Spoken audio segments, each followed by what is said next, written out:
علیکم. سلام علیکم جناب مولوی صاحب. علیکم السلام. مهربانی صاحب بفرمایید. یک چند سوال داشتم مولوی صاحب که بسیار سوالای عمده است.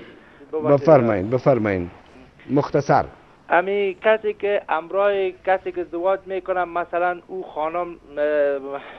خانمی که ازدواج میکنیم مثلا دختر باشه، اگر او نباشه او را به خاطر امی عیبش که از ترس خدا که میگه عیب کسی را بپوشان خداوند عیب تو را بپوشانه، او را پس در شب عروسی که میبینی دختر نیست، او را از ترس خدا پس به خانهشان دوباره روان کردن نمیتونی، نگاهش میکنی، این چی حکم داره؟ نکته اولی که دوست ما پرسیدن این خیلی مهم است. اجازه بدین که در این مورد هم یک چند لحظه صحبت داشته باشیم.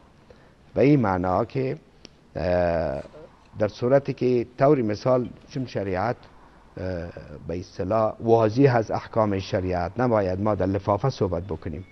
در صورتی که اگر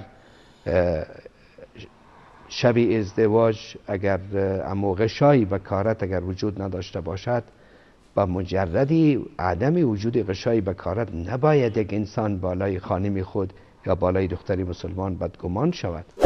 بسیار یک چیزی قابل قبول نیست که بس اوقات متاسفانه این قضیه را زیاد دوستا و زیاد هموطنای عزیز بارها آمدن پرسان کردن و حتی به شکنجه مجبور ساختن که خانم دروغی را بسازه و برش بگو که ما مجبوراً اینطور شدم.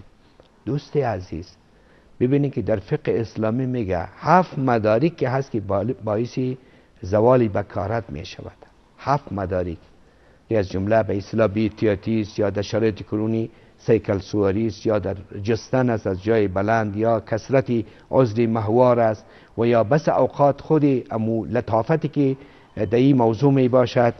خوب به هر حال بناءً نباید یک انسان به مجرد نبودی غشای بکارت در مورد یک دختر مسلمان بدگمان باشد، در صورتی که یک دختر با تقوا یک خانواده مسلمان متدین. به این اساس جای بسیار تأسف است که حتی بس اوقات این موضوع باعث شده است که یک تعدادی از شوهرای بسیار خشین اینها با بسیار شکنجه که حتما یک چیز بگو، خب بیچاره دیگه چاره نداره، یک چیز بگو ما دستم بالای قرآن میمانم تو را اعلامیتم، هیچ کاری ندارم، یعنی تو را دیگه کار ندارم، به این معنا که لطکوبت نمیکنم. خب مجبور است. ما میبینیم که در شریعت اسلامی ما در قانونی که از شریعت گرفته شده است مطلقاً هر اقرار و اعترافی که در نتیجه شکنجه به دست میاد او قطعاً قانونی نیست و قابل قبول نیست.